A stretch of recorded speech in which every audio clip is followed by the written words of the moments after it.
So I'm Andrea Anderson. I am 49 years old and I live in Virginia Beach. And I've been racing, adventure racing, since 2016. Actually, even before that, I wasn't doing much of any other type of racing. I started running in 2010. I did my first 5K. I began training and working out and running in circles quickly around 2002 or so. A typical plan to get in shape and feel better about myself, and escalated from there, right? It went from being run around a track, 5Ks, 10Ks, half marathons, mountain bike racing, 24-hour mountain bike racing, long distance bike rides, racing in New York City, trying a triathlon, being terrible at it, signing up for the Ironman, not being ready, Ironman 4 times, a lot of big stuff, running across the Grand Canyon twice in a day, big long bike rides. Hey, I'm Dirk Van Assendelft. I live in Lexington, Virginia with my beautiful wife, Chrissy. She's also an adventure racer. Unfortunately, she can't do this race with me. This is the first expedition length race that I will do. I had a buddy ask me to do a race. It was actually one of the Odyssey races, right before Odyssey stopped doing races. And so we diverted and we ended up doing the Shenandoah Epic in Shenandoah, Virginia. And I think it was about 2014. It's a 24-hour race that's known to be pretty hard, put on by Adventure Enablers. I had no idea what I was going to get myself into, but my buddy had done one race prior, and he swore, it's going to be a lot of fun. We did have a lot of fun. We finished. I think we only did 17 hours or so because we were pretty cooked. But I fell in love with adventure racing at that moment. It was like everything that I loved doing, all at the same time. All my fun buttons are getting pressed. I get to use all my gear, and of course, the adventure racing community is amazing. I started adventure racing in 2016 and just, really loved it and didn't necessarily think I'd get much longer in my racing than, about 12 hours. But then, I did a 15-hour race with Chip and we had a great time and we did well. And next thing I know, in 2018, we did the Maya Mountain Adventure Challenge in Belize. That was our first adventure or our first expedition race. And we learned so much. Anyway, we did that as a pair. So how many races per year do I do? As many as I can. Racing is fun. Racing is sometimes the best part of my weekend. And I get out there as much as I can. So how many races a year? 2 or 3 a month? 12, 24, 12 a year, 18 a year? I don't know. As many as I can, though. I've been racing for 20 plus years. I started in the Balance Bar Adventure Race series, which led to some 6 hours and then 8 hour and then 12 hour and eventually 24-hour races. I am 53 years old, live in the Shenandoah Valley, have 2 daughters. One is a graduate student, the other one is a college student. And having kids out of the house allows us to train and race and just have fun. But of course, like most racers, I did not have a team after my first race. So I pretty much raced solo for almost 2 years, which is pretty good for new racers because you have to be able to do everything. You have to know how to fix your bike, do navigation, register for races, sort your gear, nutrition, all of that stuff. So I had a steep learning curve, and I went pretty big. I started really pushing hard and trying to go for the podium. We got into the team, building out Team thisABILITY. We actually, it was kind of funny, as a solo racer, I ended up getting a invitation to the national championships through the roll down process because other people had turned down the invitation. And I had never been to nationals anything. So I was like, heck yeah, man, I got to figure out a way to put together a team and go do this thing because this is going to be amazing. It's a 30-hour race usually. So basically we built the team and we've been racing as a three-person co-ed or 2-person co-ed team ever since. My co-captain is my wonderful life partner, Andrea Anderson. So the cool thing is we can operate as a couple and go in as a 2-person co-ed, or we can add a 3rd person to our core team. And then now we are 3+ co-ed division. My favorite type of race is the next race. I don't really get caught up on a favorite type. I enjoy getting out there, enjoy having a good time. Teammates, friends, food, fun. But adventure racing is a special thing to me. It combines so many different disciplines and so many things to do, and the teamwork and the nutrition and the navigation and the challenge and the exhaustion. the bonding with people, all of that just feels like $1,000,000. So I think my favorite type of race is definitely the next one. So I guess, let's see, I really prefer the long races. So I try to avoid doing the short races anymore. I really, 12 hours and up or 24 hours is the only ones I try to do myself. I've done Expedition Oregon in 2018 when it was a demonstration race. We did Expedition Africa in 2019 that was on Rodrigues Island in the Mauritius Islands. Amazing race. We've done 3 Sea to Seas. Gonna do that one again too. Such a fun one. And I've done a couple of national championships, and even the most recent one in 2019, I was our team captain and lead navigator. So that's not my usual role. That's kind of scary for me, and it's honestly, I'm not that great at it. Basically, after doing the national championships, we really liked the feel of the longer races, like anything basically, 24 to 30 hours and up.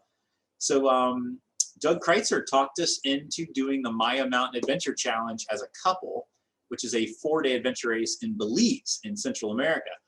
And that was absolutely life-changing. It's like it's like comparing doing a 5K or a 10K to doing a 100-miler.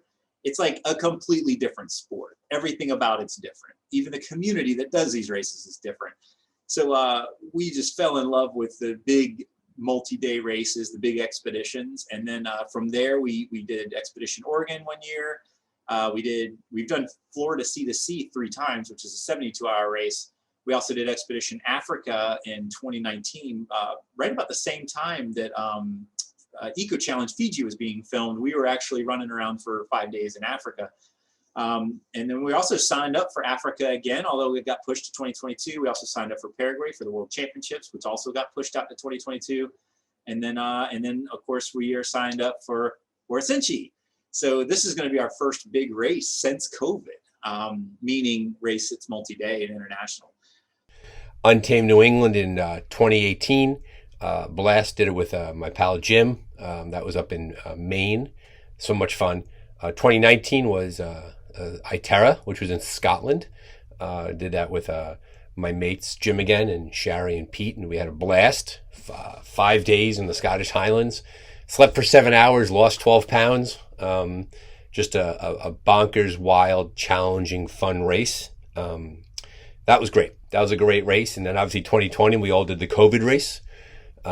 Racing was minimal, did what we could. A lot of individual training, a lot of hanging out with each other online.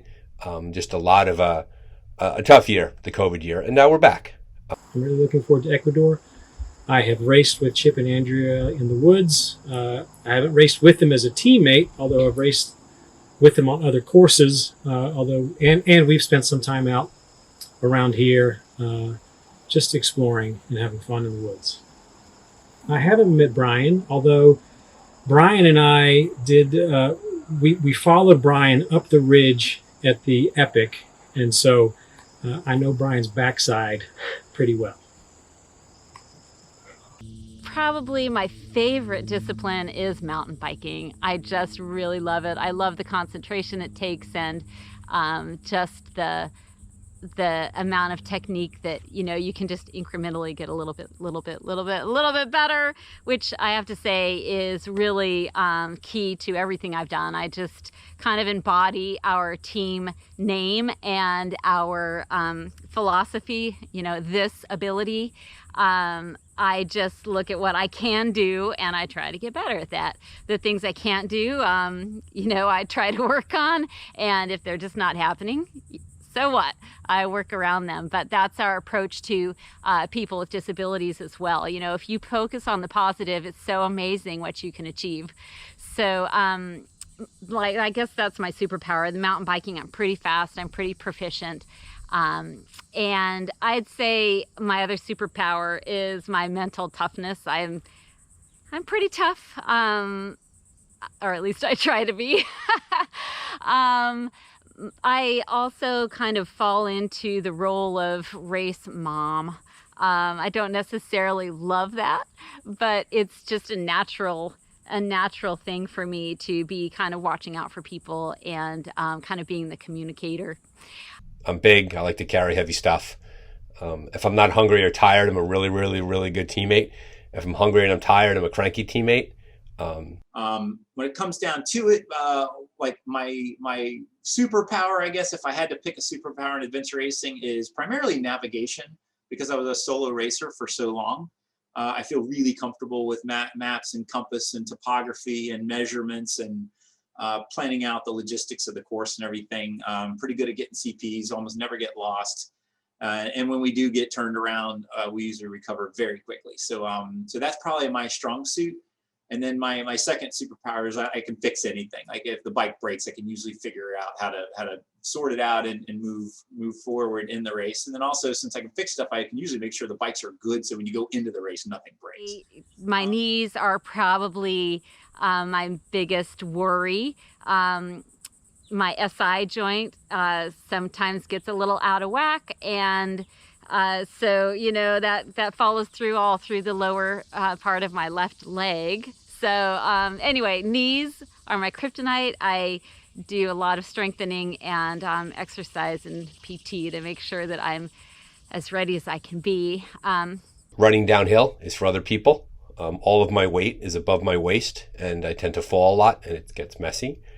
And my kryptonite, alongside that, going into the ground, I really don't like small spaces. I'll get in elevators, I'll get on planes.